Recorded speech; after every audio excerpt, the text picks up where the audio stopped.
Si dalam gelap, si karyawan rumah makan.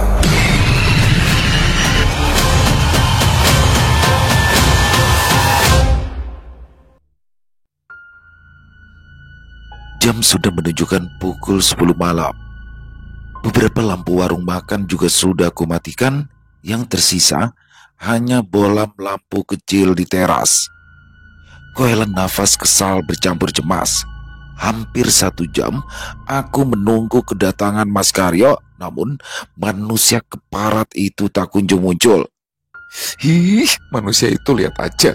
Kalau ketemu, ku tarik hidungnya sampai mancung. Geramku sambil menengok ponsel yang sedari tadi mencoba menghubungi kekasihku itu.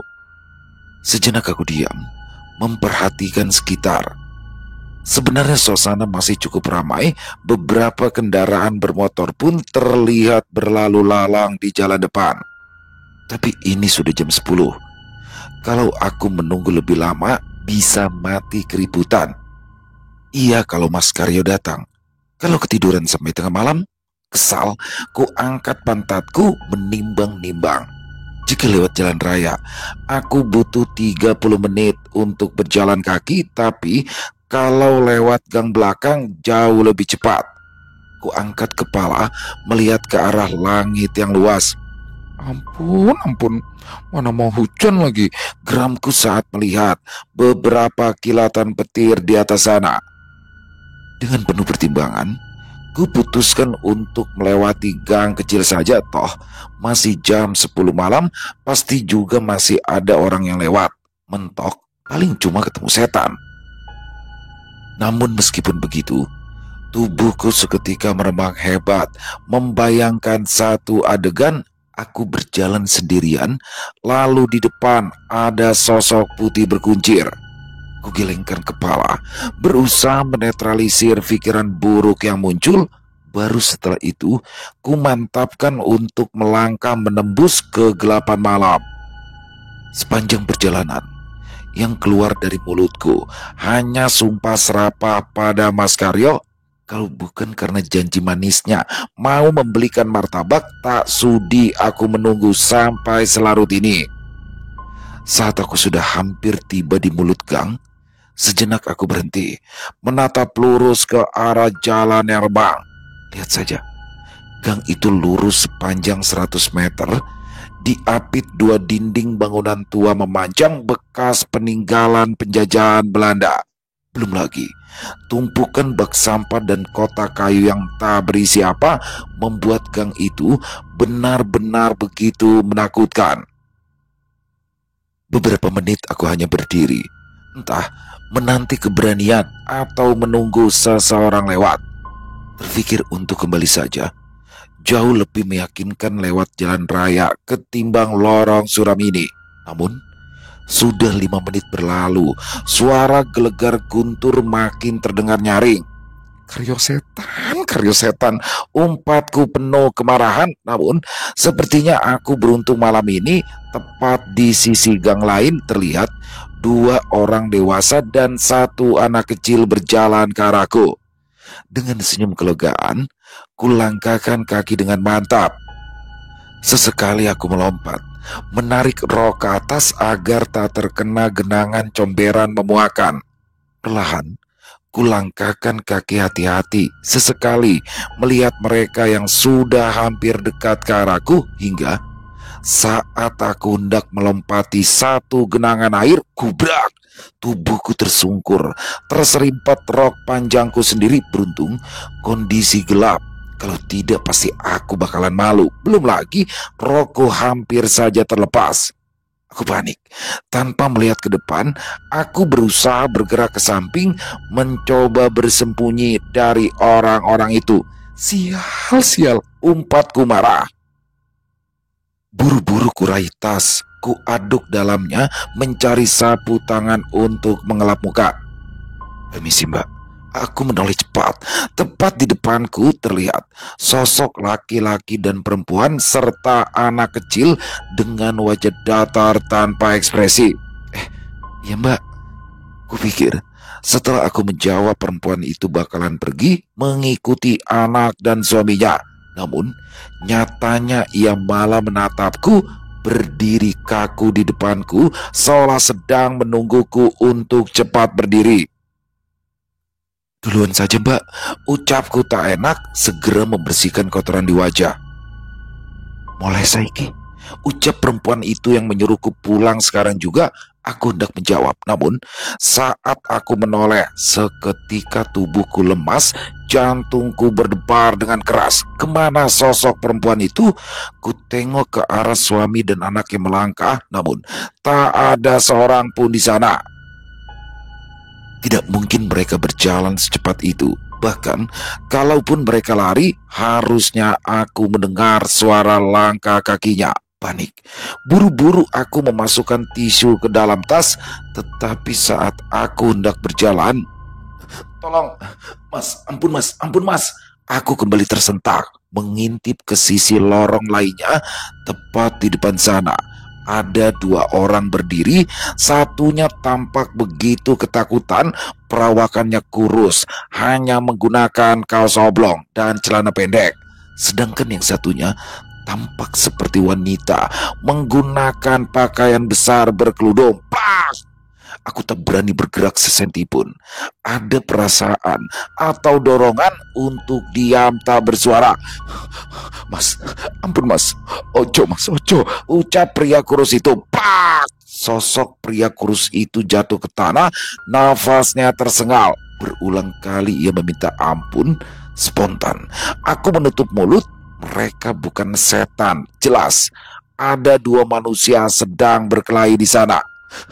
"Ampun, ampun," ucap laki-laki kurus itu, berusaha untuk berlari menjauh. Namun, sepertinya gerakannya sudah dibaca oleh lawannya. Tanpa ampun, ia menjegal kaki pria kurus itu sampai wajahnya terantuk kursi besi.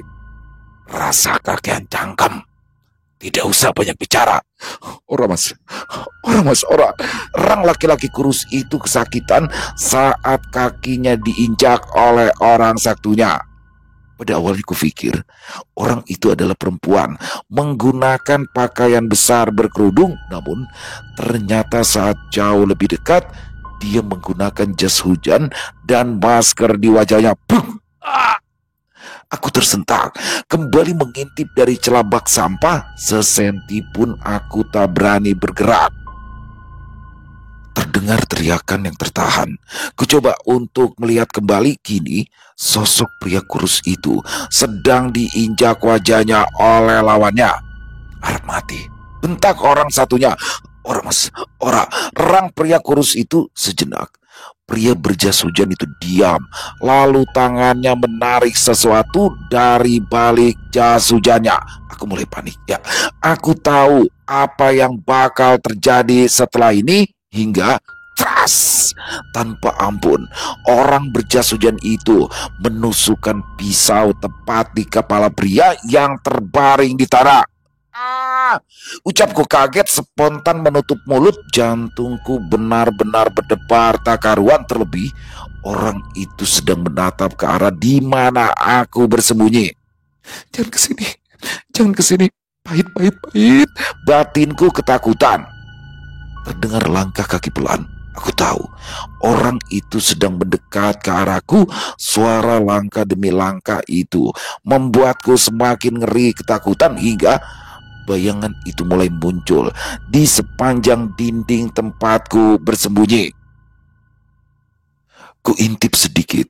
Benar dugaanku, sosok laki-laki berjas hujan itu begitu dekat dengan bak sampah. 2 langkah kaki saja, aku pastikan dia bakal melihatku. Namun, betapa beruntungnya aku, laki-laki itu berbalik. Dia berlari saat mengetahui ada seseorang yang lewat di sana. Tubuhku langsung lemas seketika, namun aku tak langsung beranjak. Ku pastikan dulu semuanya.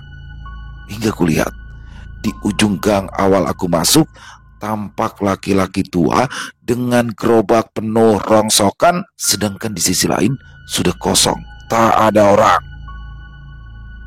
Aku benar-benar lemas, berharap bapak tua itu bergerak ke sini, ke arahku. Namun harapan itu pupus. Ia justru pergi menuju jalan besar. Buru-buru aku keluar dari tempat persembunyian. Segera aku melangkah ke arah sosok yang terbaring lemah. Namun saat aku sudah berada di dekat tubuh itu, kepalaku menggeleng spontan. Laki-laki itu sudah diam tak bergerak. Di sekitarannya penuh dengan genangan darah. Belum lagi pisau yang tertancap tepat di matanya. Aku mundur perlahan, memoriku melesat jauh. Ya, aku mengenali wajah itu. Pria yang beberapa kali mampir ke warung makan. Bahkan pagi ini ia mampir untuk membeli sarapan. Ya, aku ingat wajah itu. Terlebih dia adalah pelanggan pertama hari ini. Aku ingin berbalik meminta tolong, berteriak sekuat tenaga, namun beberapa meter di depanku tampak satu sosok berdiri, sosok perempuan yang memintaku untuk segera pergi. Lungo, pergi.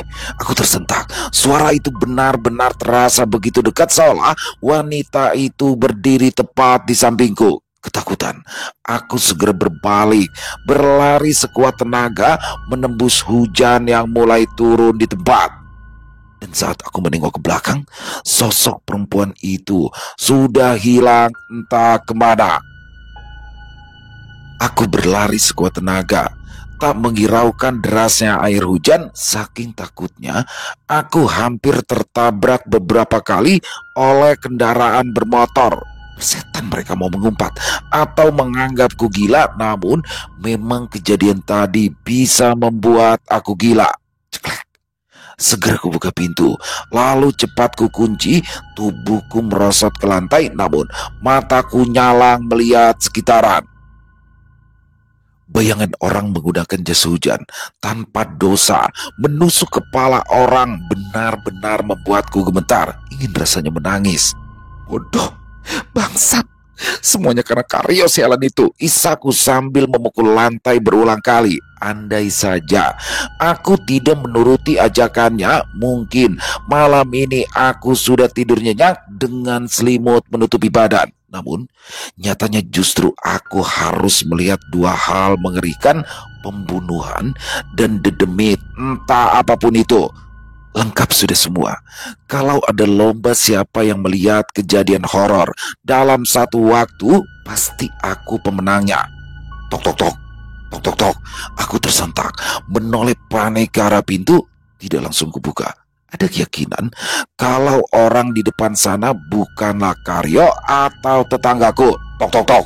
Kali ini suara ketukan jauh lebih kencang sampai kurasakan pintu rumah bergetar dengan kuat. Siapa? Teriakku nyaring. Seketika ketukan itu berhenti, lalu terdengar lagi ketukan dengan tempo pelan selama 5 kali. Gila, gila, hatiku benar-benar kacau. Yakin kalau itu bukan hanya sekedar orang iseng, siapa pula yang jahil malam-malam seperti ini?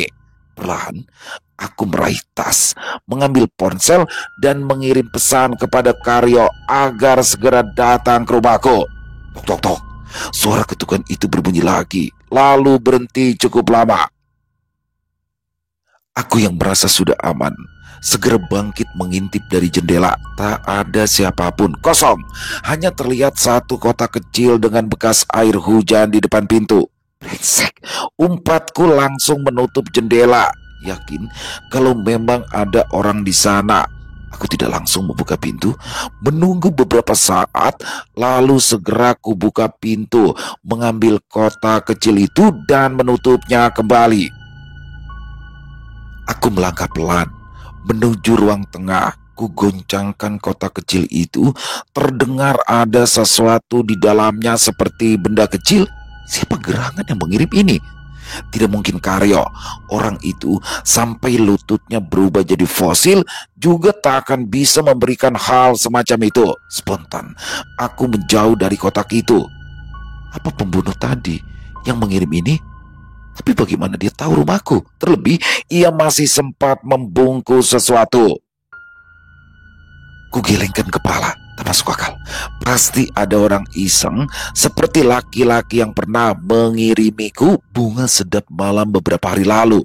Normalnya, orang bakal memberikan bunga mawar atau dia pikir aku mayat hidup. Dasar orang stres. Saat aku mulai tenang, kuraih lagi bungkusan itu. Ku goncang pelan, suaranya tetap sama namun sedikit agak aneh. Nekat, ku buka kotak kecil itu dan saat terlihat isi di dalamnya, spontan aku menjatuhkannya, membuat sesuatu menggelinding pelan, bulat tak sempurna, lembek, penuh urat berwarna merah. Bola mata. Ya, itu adalah bola mata yang terlihat masih segar. Di kotak itu pula terdapat secari kertas disolasi dengan noda merah. Diam atau mati. Aku menelan ludah ngeri, mundur beberapa langkah, benar-benar ketakutan. Bagaimana bisa orang itu tahu aku tinggal di sini? Apa dia sedari tadi menguntitku? Sial, kenapa harus aku? Tok, tok, tok. Assalamualaikum, Ras, Laras. Aku menoleh ke arah pintu. Ya, itu adalah suara Mas Karyo. Ada sedikit kelegaan, namun juga kepanikan. Tanpa pikir panjang, aku berlari mengambil sapu. Segera aku masukkan kembali bola mata itu ke dalam kotak. Aku tak ingin Mas Karyo tahu. Ras, Laras. Ya, sebentar, ucapku langsung mengambil kotak itu dan memasukkannya ke dalam almari. Kuhela nafas, mencoba untuk merilekskan wajah dan segera membuka pintu. Wah, belum mandi kamu, ucap Mas Karyo. Aku diam tak menjawab. Sebenarnya, aku muak dengan laki-laki ini. Karena dia, aku sampai harus mengalami malam yang kelam. Menurutmu? Kataku langsung berbalik. Ras, maaf Ras, tadi si Jalu mati, sudah cari bengkel pada tutup. Maaf ya, nih martabak, ucap Karyo memelas. Tak butuh, kataku ketus. Laras sayang, maafin dong, gantinya besok ya kita jalan-jalan, pujuk Karyo. Aku masih diam, hanya melihatnya tanpa ekspresi. Sekilas, aku menyisir sekitar, mencoba mengamati apakah ada yang mengintai atau tidak. Ya wis, aku pulang, kata Karyo suram. Masuk, temani aku malam ini. Simba sedang pergi. Tapi kalau macam-macam, ku petot itumu sampai keluar. Lalu ku buat jadi telur asin. Paham? Ucapku galak. Karyo mengangguk spontan. Kedua tangannya bergerak ke arah selangkangan. Aku yakin ucapanku tadi membuatnya sedikit terkena mental. Psikopat, gerutu Karyo bergidik. Malam semakin larut. Jujur, aku merasa ngeri dan parno sendiri. Berulang kali kepalaku menoleh ke arah almari. Antara rasa takut jika Mas Karyo tahu tentang bola mata itu atau sosok si pembunuh yang tiba-tiba muncul. Mas, dari tadi kamu kelihatan gelisah. Ada masalah apa toh? Tanya Karyo. Nah, gak, rasanya gak enak aja Mas. Tahu kan, aku ndak suka hujan seperti ini. Rasanya jadi lebih waspada, ucapku. Karyo mengangguk, menyeruput kopinya. Gimana kalau kita tidur? Ucapnya. Kulirik wajah bocah tua nakal itu. Meski terlihat biasa saja, tapi tatapan mesumnya sungguh luar biasa tajam. Segera aku berdiri, diikuti juga oleh Karyo. Loh, mau kemana kamu? Tanyaku. Ya tidur, ucapnya hendak melangkah. Tidur di mana? Tanyaku sekali lagi. Ya di kamarmu toh, jawabnya tanpa dosa. Matamu, umpatku yang langsung mendorong Karyo agar duduk lagi. Tidur di kursi atau di kamar Simba? Ingat, jangan macam-macam, kataku sambil menunjuknya menggunakan garpu. Loh, katanya mau ditemenin. Ya jangan nanggung-nanggung, mumpung. Sebelum dia selesai bicara, aku langsung berlari sekuat tenaga menuju kamar. Ku kunci kamar agar orang itu tak masuk. Ras, tok. Ras, astaga, udah nanggung ini, renge Karyo. Raurus, karepmu, teriakku. Segera kurubahkan tubuh. Rasa lelah benar-benar baru terasa sesekali. Bayangan pembunuhan, bola mata, sosok perempuan hilir mudik di pikiranku. Entah Berapa lama aku terdiam menatap langit-langit kamar hingga perlahan kesadaranku menghilang. Pagi itu, warung cukup ramai. Aku mendapati Mbak Titin sudah sibuk di dapur. Ras, bawakan ke meja ujung, pinta Mbak Titin. Tanpa menjawab, ku angkat baki dengan beberapa piring pesanan. Rasanya ada yang aneh, tapi aku sendiri tak tahu kenapa. Meskipun begitu, ku langkahkan kaki menuju meja pesanan. Dari belakang, tampak sosok laki-laki tak asing. Namun, tak bisa ku cari ingatan di mana pernah bertemu dengannya. "Pesanannya, Mas," ucapku sambil menaruh baki. Tak ada jawaban. Laki-laki itu terus menunduk. Bahkan kurasakan memang ada yang aneh. Kulitnya begitu pucat, seolah ia tak memiliki aliran darah. Belum lagi, ada sedikit bau sampah yang menyengat. "Sudah benar ya, Mas, pesanannya?" Laki-laki itu lagi-lagi tak menjawab. Dia hanya sekedar mengangguk, tak mau ambil pusing. Segera kulangkahkan kaki. Namun, belum juga 1 meter aku melangkah. "Mbak, boleh minta tolong?" Aku berbalik. Prinsipku, kenyamanan pengunjung yang utama. "Ya, Mas." Tak ada jawaban. Laki-laki itu masih menunduk. "Bagaimana, Mas?" tanyaku memastikan. Perlahan, kepala laki-laki itu bergerak pelan, sangat pelan, hingga dengan cepat ia mendongak ke arahku. Spontan aku memekik ketakutan. Tepat di depanku, sosok laki-laki yang kulihat semalam muncul mengerikan. Wajahnya penuh luka lebam. Dari hidung dan bibirnya keluar darah segar. Dan yang paling mengerikan, satu matanya tertancap pisau, sedang satunya lagi menghilang. "Bawakan bola mataku, Mbak," ucapnya datar. Aku menjerit, meminta tolong. Namun tak seorang pun menghiraukan. Bahkan tampaknya mereka tak peduli dengan kejadian itu. Aku berlari menuju dapur, mencoba meminta pertolongan Mbak Titin. "Mbak, tolong Mbak, tolong itu Mbak," ucapku. Mbak Titin diam. Dia masih sibuk menggoreng sesuatu di atas wajan. "Mbak," jeritku ketakutan, mencoba membalikan tubuh Mbak Titin. Namun, bukan Mbak Titin, justru sosok itu adalah wanita yang kutemui semalam. Wanita yang memintaku untuk pergi dari gang seram itu. Dengan nafas menderu, aku mundur perlahan. Sosok wanita itu benar-benar terlihat mengerikan. Wajahnya pucat, sorot matanya datar, belum lagi bau khas melati yang mengeruak hebat. "Kowe wes ngerti rampung ke opo mati? Kamu sudah melihat? Selesaikan atau mati," ucapnya sambil menunjuk ke arahku. Sedang aku yang panik langsung menoleh ke arah belakang berusaha lari. Namun yang terjadi ternyata sosok laki-laki tanpa mata itu sudah di belakangku. Wajahnya begitu dekat sekali sampai aku bisa melihat rongga matanya yang kosong. Aku tersentak, panik melihat sekitaran. Beberapa saat aku menyadari barusan hanya mimpi belaka. Ku tengok jam, sudah menunjukkan subuh hampir tiba.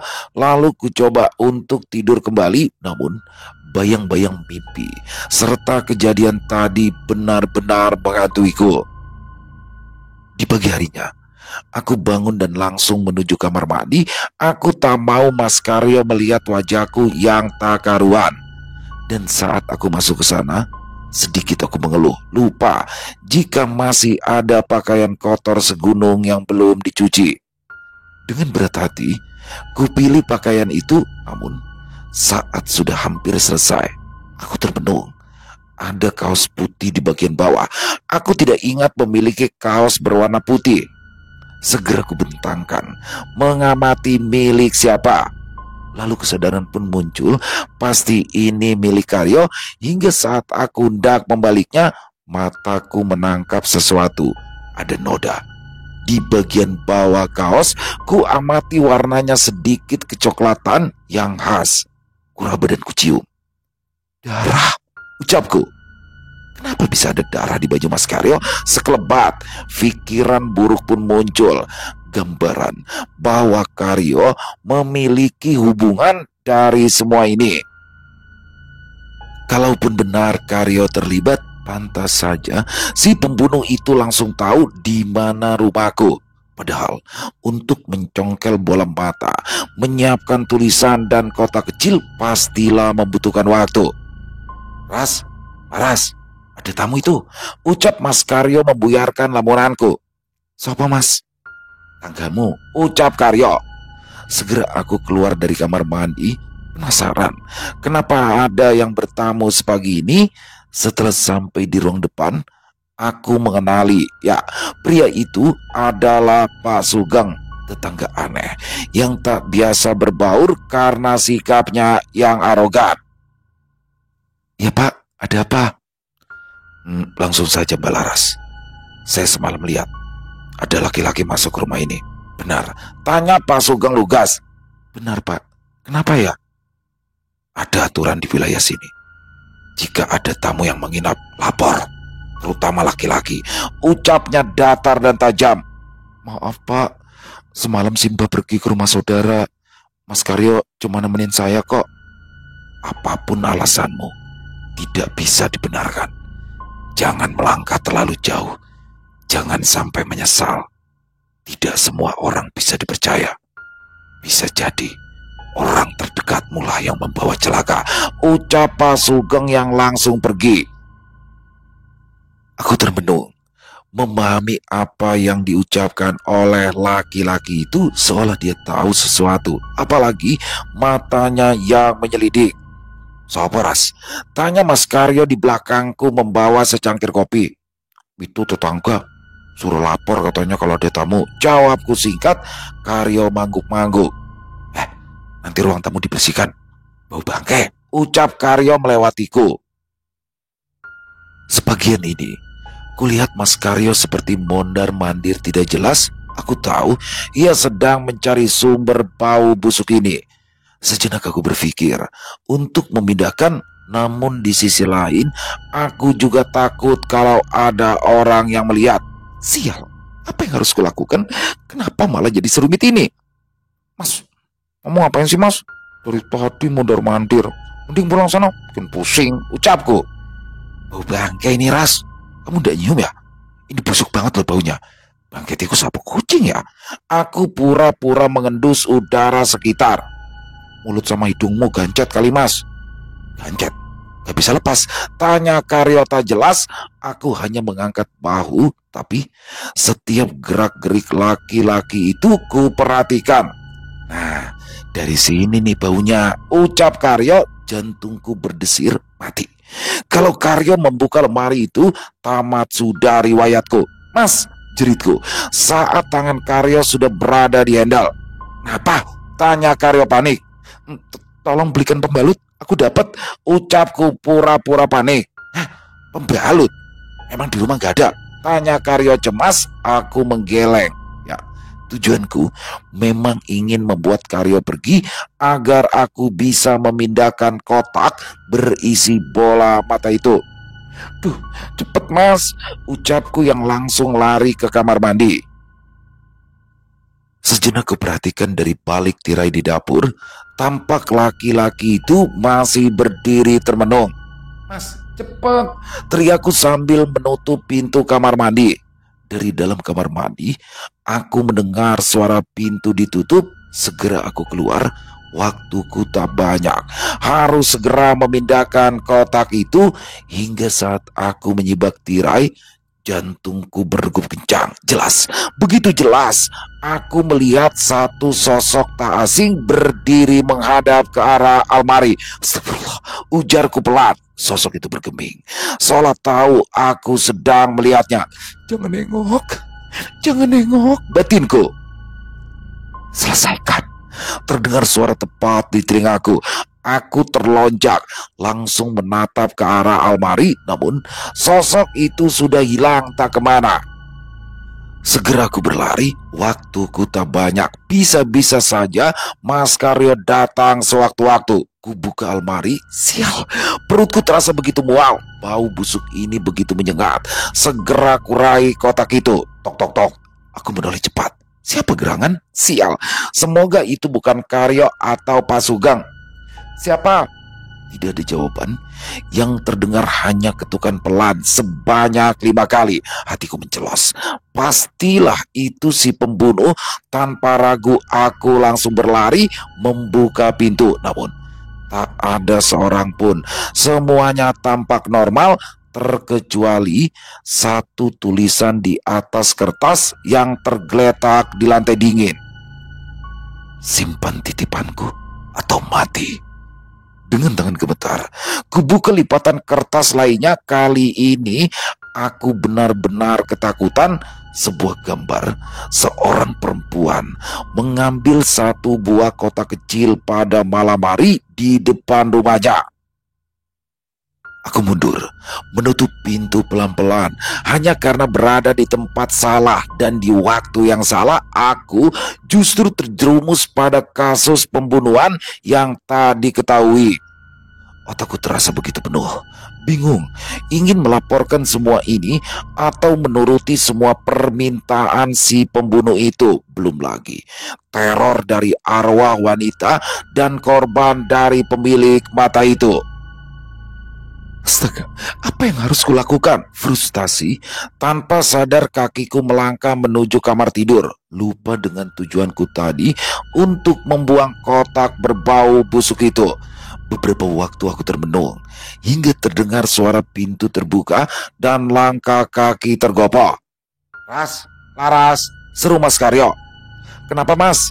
Tanyaku saat sudah menyembunyikan bungkusan itu di bawah kolong tempat tidur. Ras, ada mayat di dekat warung makan. Ngeri. Matanya hilang satu dan yang satunya ditusuk pisau. Serem. Aku tak bereaksi. Tatapanku nanar. Jelas ada mayat di sana. Aku bahkan melihat si pembunuh. Laras. Iya Mas. Mayat apa Mas? Kok serem? Jawabku. Kamu sakit ya? Mukamu pucat. Apa karena lagi dapet ya? Cerocos Mas Karyo.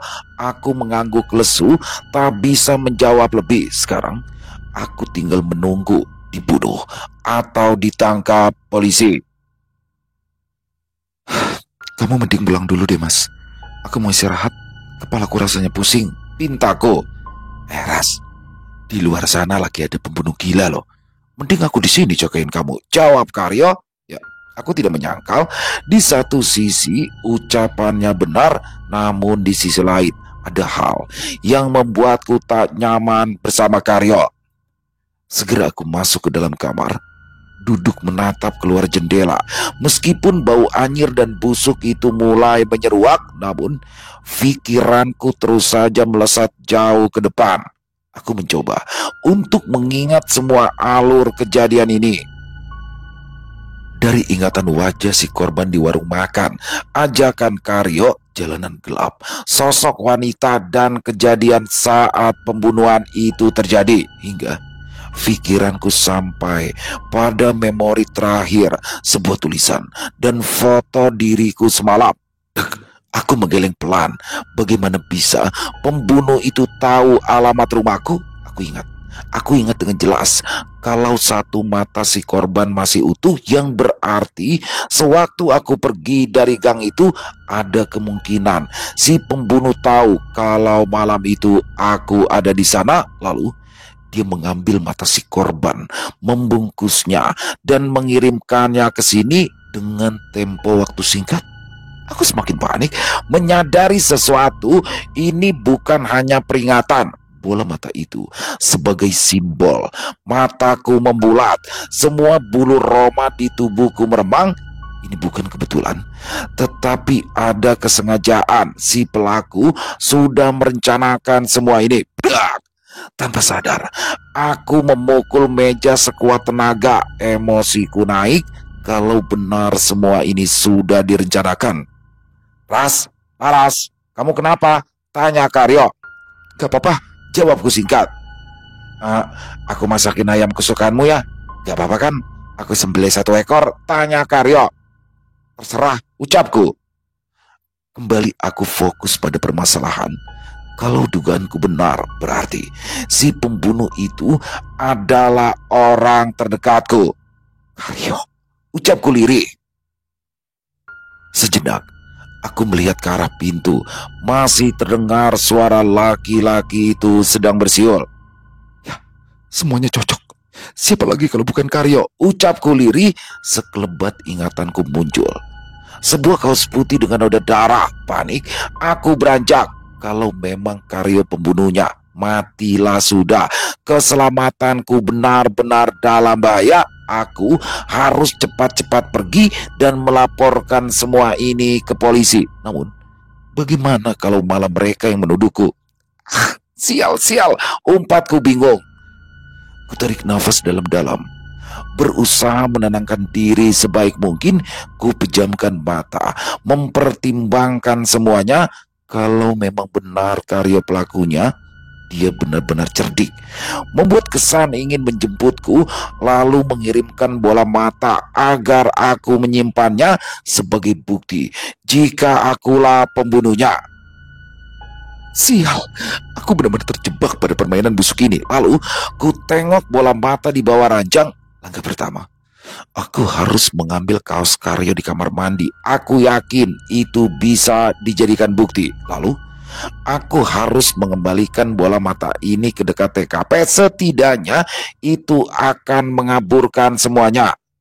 Ras, mau ke warung aku, cari bumbu sama rokok. Mau nitip apa? Tanya Karyo dari luar kamar. Udang ronde mas, perutku ndak nyaman, ucapku sambil membuka pintu kamar. Ya wes, pintunya dikunci, jangan keluar sebelum aku pulang, kata Karyo lalu melenggang pergi. Segera setelah kepergian Karyo, aku langsung berlari ke kamar mandi. Ku aduk semua cucian, namun aku tidak menemukan kaos itu. Bahkan semua pakaian kotor sampai ku hamburkan ke lantai. Panik, aku keluar kamar mandi, mencoba melihat ke halaman belakang. Tepat di sana, di jemuran, kaos Karyo menggantung lemah tertiup angin. Sial, ucapku, langsung memeriksa pakaian itu. Aku benar-benar bingung. Noda darah bertambah banyak, menutupi noda yang sudah kekuningan. Sial, apa yang harus kulakukan? Umpatku. Brak! Spontan, kepalaku menoleh. Ada sekelebat bayangan berlari menjauh dari kamarku. Aku langsung berlari, mengejar sosok misterius itu. Namun, saat aku sudah sampai di depan rumah, orang itu sudah hilang entah kemana. Buru-buru aku kembali ke kamar. Kali ini tidak ada ketukan. Namun pria itu masih memberikan sepucuk surat misterius. Simpan souvenirku, melangkah lebih jauh, kupastikan kalian mati. Gemetar, kubuka lipatan selanjutnya. Kali ini bukan hanya fotoku semata, namun foto Mas Karyo sedang menyembelih ayam di halaman belakang. Sial, apa yang harus kulakukan? Siapa sebenarnya si pembunuh? Kalaupun Karyo, kenapa ada fotonya di sini? Kurai bungkusan berisi bola mata yang baunya kian menyengat. Aku ingin segera membuangnya, tapi kalau tengah hari, pasti di tempat itu masih banyak orang. Kulihat kembali fotoku semalam, kuperhatikan, lalu melangkah keluar rumah. Kalau benar, berarti dia memfotoku tak jauh dari lokasiku berdiri. Ku amati sekitaran luar rumah. Ku posisikan foto itu sudut yang pas dan semua mengarah ke arah kebun kosong di dekat rumah Pak Sugeng.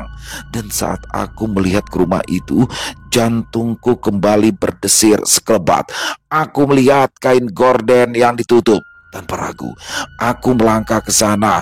Kali ini pikiranku terbagi. Bisa jadi si pembunuh bukan Mas Karyo, tapi ada orang lain terdekatku. Permisi, assalamualaikum, Pak Sugeng, panggilku. Pintu terbuka, menampilkan sosok tua dengan pandangan masam. Kenapa? Ucapnya tanpa menjawab salamku. Maaf Pak, tadi itu saya dapat surat, tapi sepertinya salah alamat. Apa Bapak lihat siapa yang kirim? Tanyaku. Tidak tahu. Jawabnya ketus berusaha untuk menutup pintu. Pak, Panggilku mencoba mencegah kalau benar dugaanku, mungkin saja Pak Sugeng melihat orang yang mengirim ini semua. Apalagi, oh ya, aku tadi sudah dapat komplain. Laki-laki temanmu itu sebaiknya disuruh pulang. Tidak baik, dia ada di rumahmu sekarang ini, bukan murim. Demi keselamatan kalian, ucapnya langsung menutup pintu. Aku termenung. Kalimatnya barusan seperti pesan tersirat untukku. Ya Tuhan, aku benar-benar bingung sekarang. Kalau aku meminta Mas Karyo pergi, bisa jadi si pembunuh masuk ke rumah dengan mudahnya. Tapi bagaimana kalau Karyo memang pembunuhnya? Sama saja aku mengunci diri di kandang singa. Kugelengkan kepala. Untuk saat ini, lebih baik aku fokus membuang bola mata itu. Semakin sedikit bukti yang mengarah padaku, semakin aku bisa lepas dari semua ini. Dan misalnya Karyo adalah si pembunuh, mulai sekarang aku harus menyimpan senjata untuk mempertahankan diri. Ya, itu yang terbaik. Malam ini, aku akan kembali ke tempat semuanya dimulai.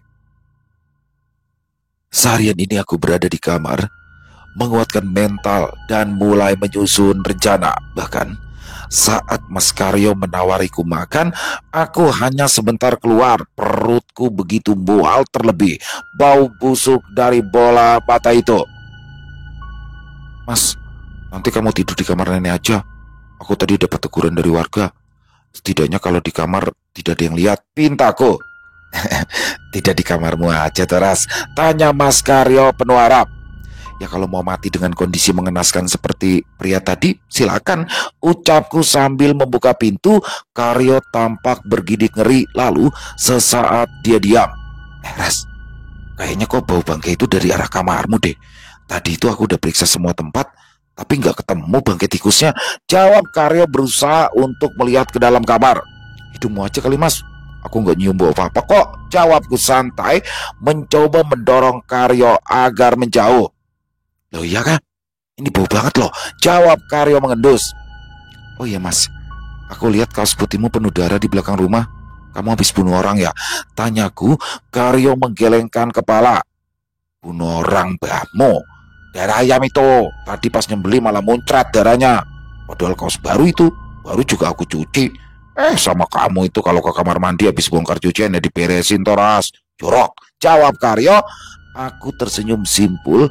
Meski begitu, ku perhatikan gelagat Karyo benar-benar santai. Tak ada indikasi ia sedang menyembunyikan sesuatu.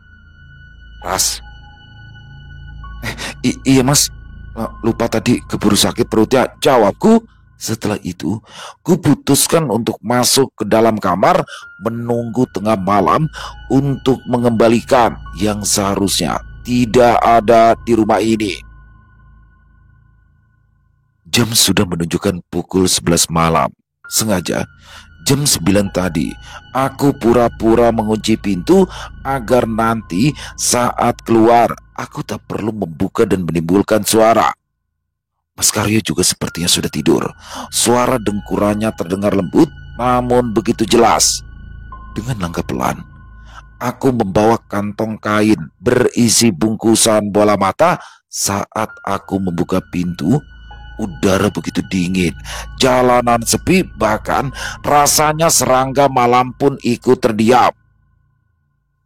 Entah karena hujan baru saja turun atau memang suasana malam begitu mencekam, ku perhatikan sekitaran, memakai jumper hitam dan menutup kepala. Aku tak ingin seorang pun tahu. Setelah kurasa aman, buru-buru aku berjalan keluar kamar. Namun ada sesuatu yang mengganjal nuraniku saat menengok ke arah rumah.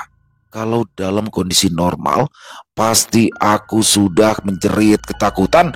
Tepat di teras rumah, aku melihat sosok perempuan itu lagi. Apa dia memiliki kaitan dari semua ini? Atau apa? Kenapa dia juga memintaku untuk pergi malam itu? Tapi aku tak punya waktu untuk berpikir. Biarkanlah, demit itu kurus nanti. Yang terpenting saat ini, aku harus segera sampai ke gang itu. Sesampainya di sana, Aku langsung melangkah ke tengah gang, sebentar mengamati. Malam ini jauh lebih mengerikan, beberapa lampu bahkan mati. Belum lagi garis polisi di sekitar mayat itu ditemukan. Aku berlari kecil, waktuku tak banyak, aku hanya perlu membuang bola mata ini dan kembali ke rumah. Soal si pembunuh, esok hari aku bakal pergi ke kantor polisi untuk menceritakan kecurigaanku, kesaksianku dalam gelap. Dengan nafas serengah, aku hampir sampai ke tempat mayat itu tergeletak malam lalu. Begitu menyeramkan. Bahkan bau busuk masih tercium menyengat. Segera ku ambil kotak berwarna coklat di dalam tas kain. Namun sebelum aku membukanya, tiba-tiba saja ku rasakan sentakan kecil. Hawa di sekitarku berubah lebih mencekam. Angin dingin berembus. Entah datang dari mana, sosok perempuan itu sudah muncul dengan tangan terangkat mengacung ke arahku. Tapi kali ini ia tak menampilkan wajah manusia normal, melainkan dengan kondisi penuh darah dan kepala hampir putus. Sudah kubilang, simpan souvenirku. Aku menoleh cepat, berbarengan dengan pukulan keras tepat mengenai kepalaku.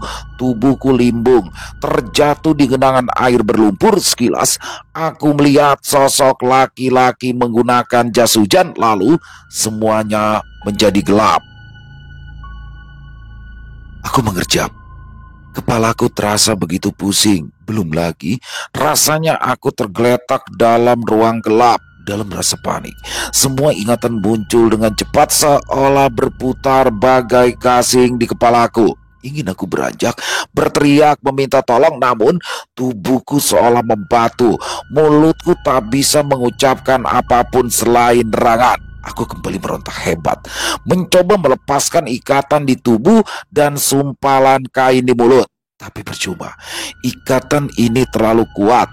Lalu kuperhatikan sekitar. Aku tidak mengenali tempat ini. Tap! Seketika lampu menyala. Cahaya dari bolam lampu menusuk langsung ke retinaku, membuat kunang-kunang bertebaran tepat di depan wajah.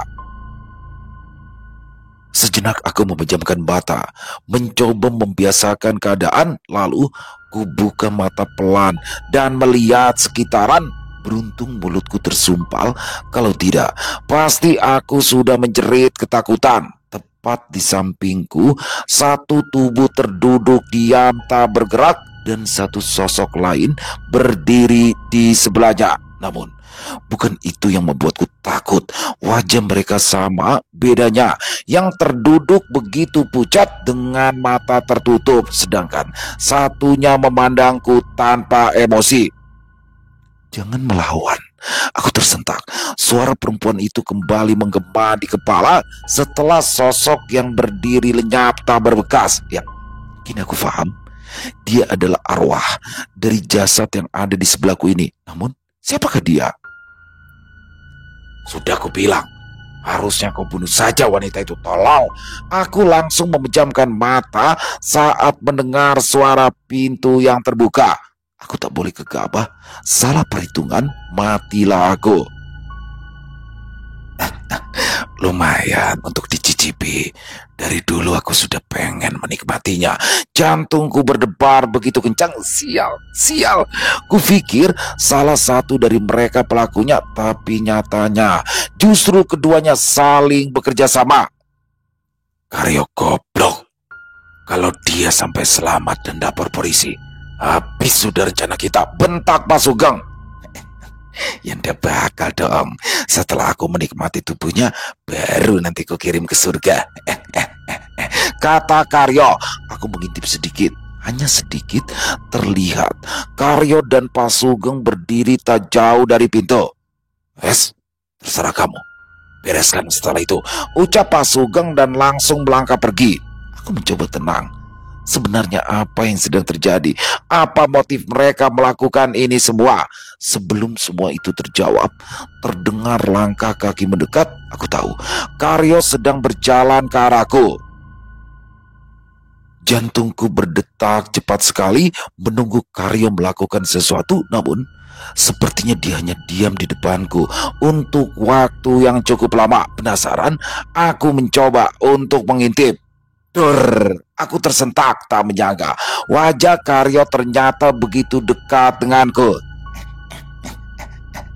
Sudah bangun ya sayang? Tanya Karyo terkekeh. Aku menggeleng, menggeram, mencoba untuk melepaskan ikatan dan sumpalan kain di mulut. Shh, jangan nakal. Nanti setelah kita bersenang-senang, ku kirim kamu ke tempat ayah dan ibumu, kata Karyo lembut sambil mengurai ikatan di tubuhku, menyisakan di tangan dan kaki.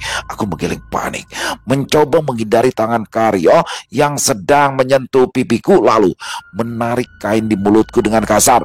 Brengsek, umpatku. Shh, sama calon suami gak boleh kasar dong, kata Karyo. Brengsek, lepas, ucapku saat Karyo kembali menyumpalkan kain ke mulutku. Shh, shh, shh, shh. Biar aku cerita dulu. Kamu tidak penasaran kenapa ada boneka cantik di sini? Tanya Karyo sambil menarik jasad wanita itu. Aku menggerap. Ya, orang-orang ini sinting, psikopat gila. Ya sebetulnya kamu tidak perlu terlibat, Ras. Tapi sayang, justru malah kamu yang lihat kejadian di gang itu, kata Karyo sambil melepas kembali sumpalan di mulutku. Brengsek, lepas, tolong, plak. Karyo refleks menamparku dengan keras, membuat darah mengalir dari bibirku yang sobek. Aku menatap Karyo langsung ke matanya, ingin menunjukkan kalau aku sedikit pun tidak takut, meski hati ini rasanya tak karuan ketakutan. Namun saat aku mendongak, sosok perempuan itu muncul lagi. Ia hanya menatapku datar seperti memperingatkanku. Ku gelengkan kepala, mencoba untuk lebih tenang. Instingku mengatakan kalau aku harus menuruti wanita itu. Bagus, sebagai bonus aku bakal ceritain semuanya, ucap Karyo. Aku tidak menjawab, hanya menatap Karyo dan memikirkan semua cara yang memungkinkan untuk kabur dari tempat ini. Kamu lihat wanita itu? Aku mengangguk pelan, tak berani membantah lagi. Karyo tersenyum. Dia itu wanita yang bakal menuntunku untuk memperoleh kesaktian. Beruntung aku ketemu Pak Sugeng, karena beliaulah aku bisa seperti ini. Kesaktian? Tumbal maksudnya? Tanyaku mengulur waktu. Tepat saat Karyo berbicara tadi, suara perempuan tadi muncul lagi di kepalaku. Ia memintaku untuk terus menggerakkan tangan. Aku paham apa maksudnya. Ikatan tali ini bakal mengendur kalau aku terus menggerakkan tangan, sehingga gesekan terjadi di antara ikatan itu.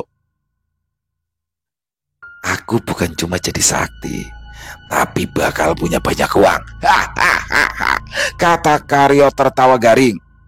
Jadi ini Pak Sugeng yang minta? Tanyaku. Saat itu juga terpintas satu ide, pemahaman yang mungkin saja bisa membuatku lepas dari semua ini. Iya, dia yang menuntunku, jawab Karyo. Sejak kapan kalian kenal? Dan di mana kamu menemukan wanita ini? Setauku syarat tumbal itu harus macam-macam, tanyaku. Goblok. Ya pasti saat aku ke rumahmu toh.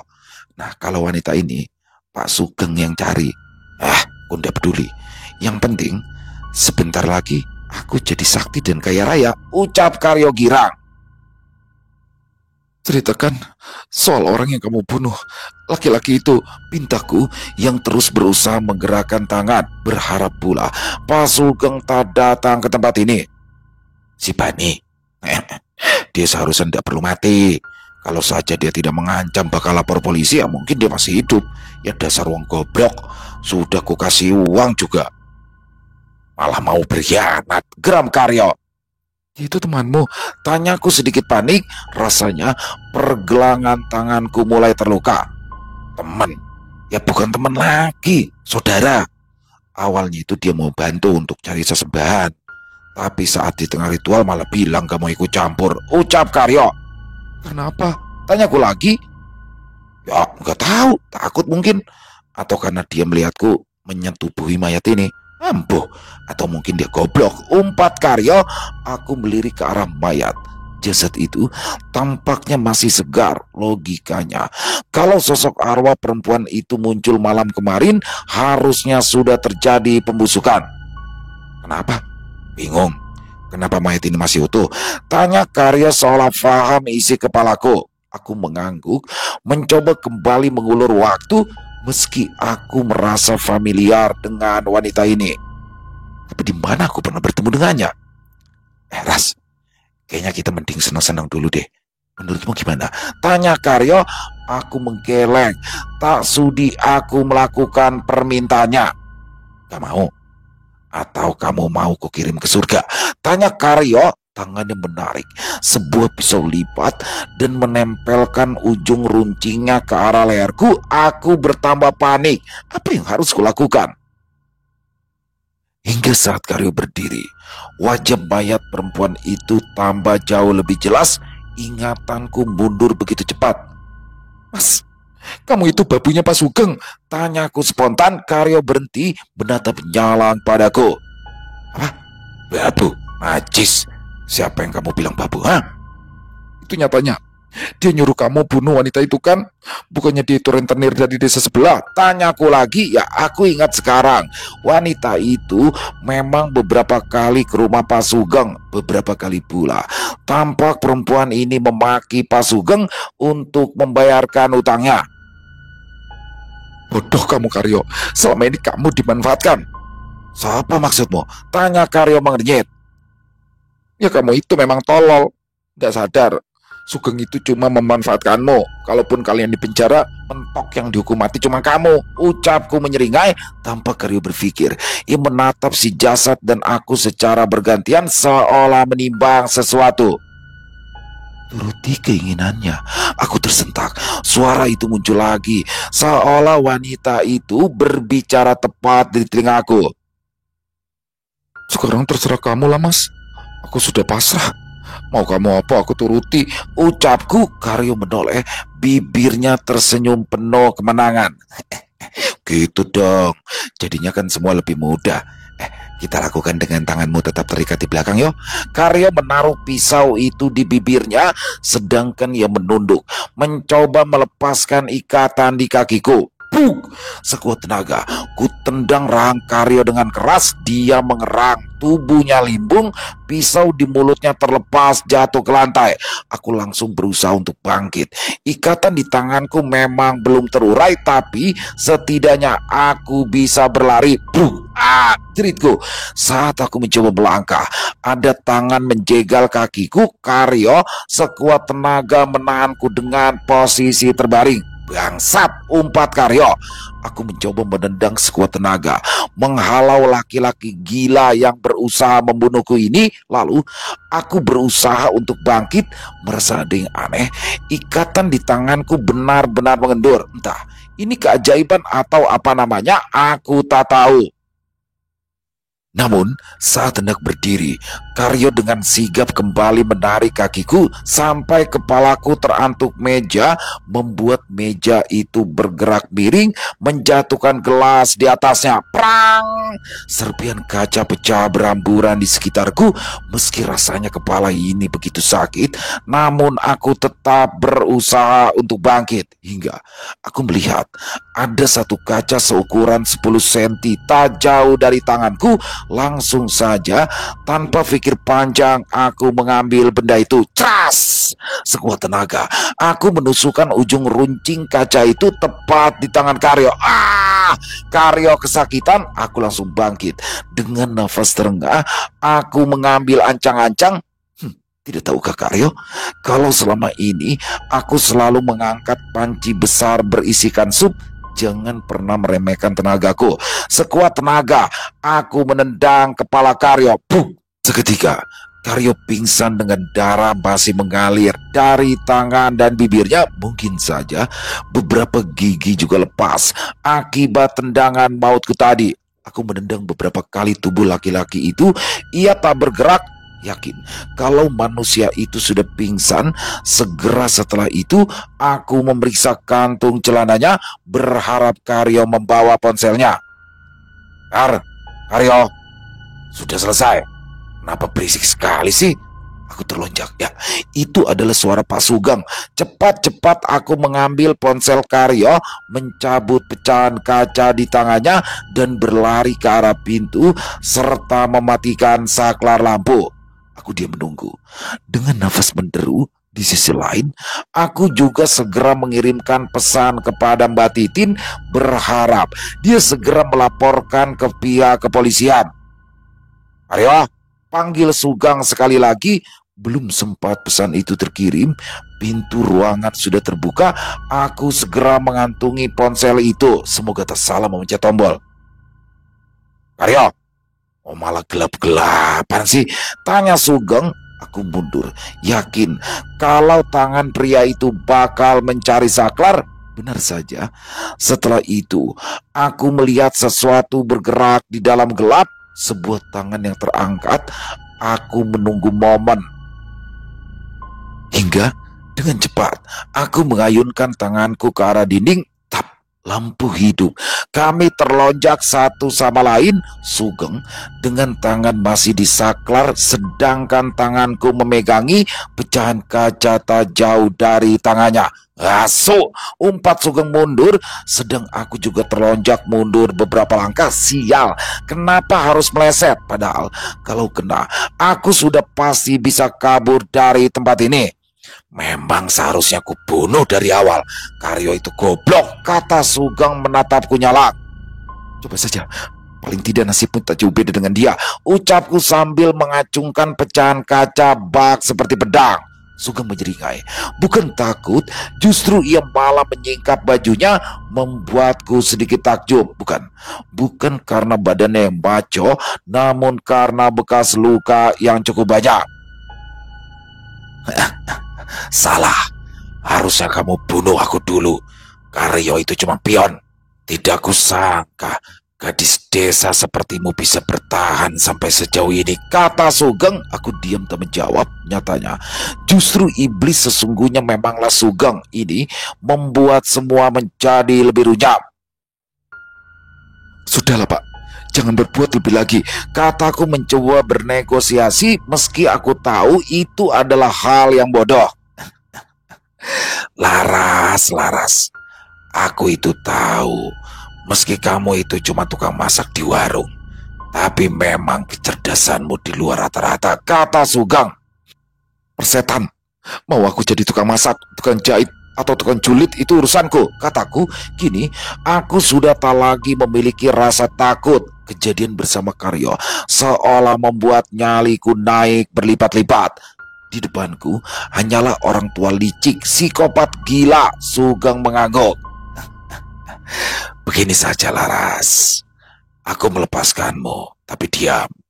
Kalau tidak, kupastikan nenekmu apa itu istilahnya, ikut terseret dari masalah ini, kata Sugeng menyeringai. Nyalimu tak lebih dari onggokan sampah. Bunuh saja aku tak butuh belas kasihanmu seperti kamu membunuh wanita itu, ucapku menantang meski hati ini rasanya berdebar keras. Wanita wanita itu memang tukang bikin onar. Aku muak, dia selalu memakiku, menuduhku sering mencuri, kata Sugeng. Aku diam berpikir, semakin lama aku di sini, semakin nyawaku mendekati ajal. Di mana ini? Tanyaku. Menurutmu di mana? Takkan ada yang tahu. Percuma saja mau minta tolong pun gak bakal ada yang dengar, kata Sugeng. Rumah Karyo? Mungkin. Jadi bagaimana? Terima? Belum sempat ucapan Sugeng berhenti, aku langsung bergerak cepat, mencoba menyabet wajah tua itu dengan pecahan kaca. Bukar! Pecahan kaca itu terlepas dari tanganku. Ya, refleks Sugeng benar-benar cepat. Tak menyangka ia bisa menghindar seperti itu. Memang bebal, ucapnya singkat. Perlahan ia maju ke arahku. Aku mundur ketakutan. Kali ini sorot matanya tajam. Aura membunuhnya benar-benar kuat kurasakan. Berhenti, jeritku. Tapi Sugeng malah tertawa terbahak. Di mana keberanianmu tadi, Laras? Laras, aku menggeleng. Kali ini aku sudah hilang akal. Tak melihat lagi celah untuk melarikan diri. Pak! Sugeng menamparku dengan keras sekali. Tubuhku limbung, kepalaku gelengkan. Rasanya begitu sakit. Belum lagi darah yang mengalir dari bibir. Aku mengerang saat Sugeng menjambak rambutku dengan keras. Wanita itu memang selalu merepotkan. Bukan cuma Nida saja yang bawel, tapi ternyata kamu juga, bocah. Itu semua membuatku muak, katanya penuh penekanan. Aku menggeleng, mencoba melepaskan diri, namun cengkraman Sugeng luar biasa kuat. Hingga aku merasakan sesuatu, perasaan dingin, familiar, suara perempuan yang selama ini selalu muncul di kepalaku. Kini Sugeng mencekik leherku. Aku tahu, sekali ia membenturkan kepalaku dinding, selesai sudah semuanya. Salam buat Nida, ucapnya suram. Ya, aku hanya punya waktu sepersekian detik. Kaki kananku sudah siap, berharap kali ini tepat mengenai sasaran. Meski sepertinya tak adil, tapi semua demi keselamatanku. Puh! Sekuat tenaga, ku angkat dengkulku dengan keras, mencoba menghantam kelamin Sugeng dengan sekuat tenaga. Spontan Sugeng menjerit kesakitan. Dia kelimpungan sambil memegangi sesuatu di depan celananya. Tak hanya itu saja, aku langsung mundur, menendang kepala dan dada Sugeng berulang kali. Bahkan aku sudah hampir berjalan menuju pecahan kaca. Entah apa yang terjadi, hatiku terasa begitu sakit. Bahkan bisa dibilang aku dendam kesumat. Kini aku sudah berada di samping Sugeng yang masih mengerang kesakitan. Tatapanku sayu. Sekilas aku melirik ke jasad Nida. Aku tarik nafas, mengangkat tangan, memposisikan ujung runcing kaca tepat ke arah mata Sugeng. Tanganku sudah hampir bergerak. Tiba-tiba saja, berhenti! Aku terlojak tepat di depan pintu. Seorang tak ku kenal berdiri, senjatanya terajung tepat ke arahku. Biar! Aku menjatuhkan serpian kaca. Sadar sepenuhnya apa yang sedang kulakukan, aku menggeleng mundur sejauh mungkin dari Sugeng. Kalau saja polisi tak datang tepat waktu, mungkin saja aku sudah membunuh Sugeng dan Karyo. Hari Minggu, bulan berganti. Kejadian malam itu benar-benar masih terpatri dalam ingatanku. Bahkan aku masih harus melakukan sesi terapi agar mentalku kembali waras. Beruntung saat itu aku masih sempat menekan tombol panggilan kepada Mbak Titin. Kalau tidak, mungkin saja mereka tak bakal datang tepat waktu. Setelah malam itu, Sugeng dan Karyo ditangkap polisi. Ternyata kasus pembunuhan ini bukan hanya terjadi sekali. Sugeng yang memiliki traumatis dengan perempuan sudah membunuh beberapa wanita. Sedangkan Karyo memang baru sekali ini melakukan. Meski semua sudah berlalu begitu lama, serta Sugeng juga dijatuhi hukuman mati, namun aku tak bisa jika harus berhadapan dengan rumah Sugeng yang berada di dekat rumahku. Maka 6 bulan setelah kejadian malam itu, aku memutuskan untuk pergi pulang ke rumah orang tuaku.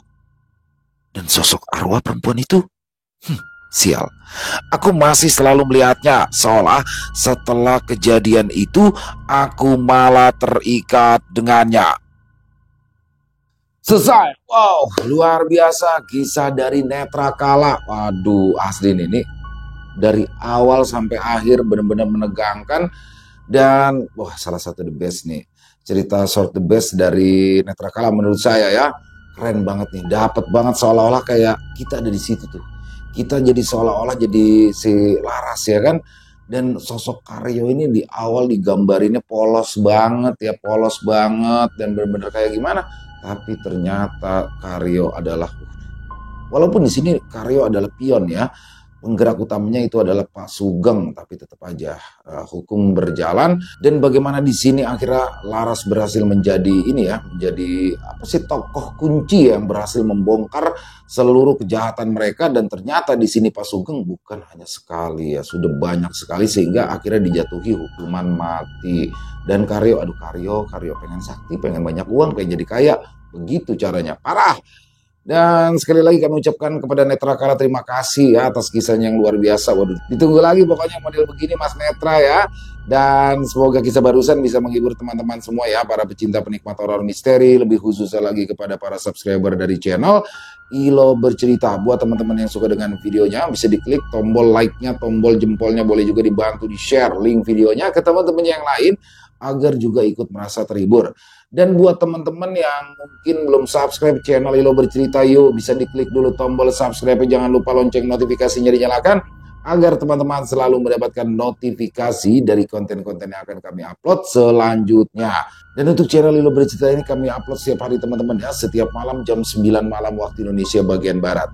Saya juga ingin mengucapkan terima kasih kepada seluruh teman-teman yang sudah selalu setia hadir, yang sudah selalu mendukung kami, karena teman-teman kami selalu bersemangat berkarya di setiap harinya. Di akhir kata, saya Ilo mengucapkan permohonan maaf apabila mungkin dalam pembawaan kisahnya barusan ada kata-kata saya yang salah, ataupun ada kata-kata saya mungkin yang kurang berkenan. Saya mohon dibukakan pintu maaf yang seluas-luasnya.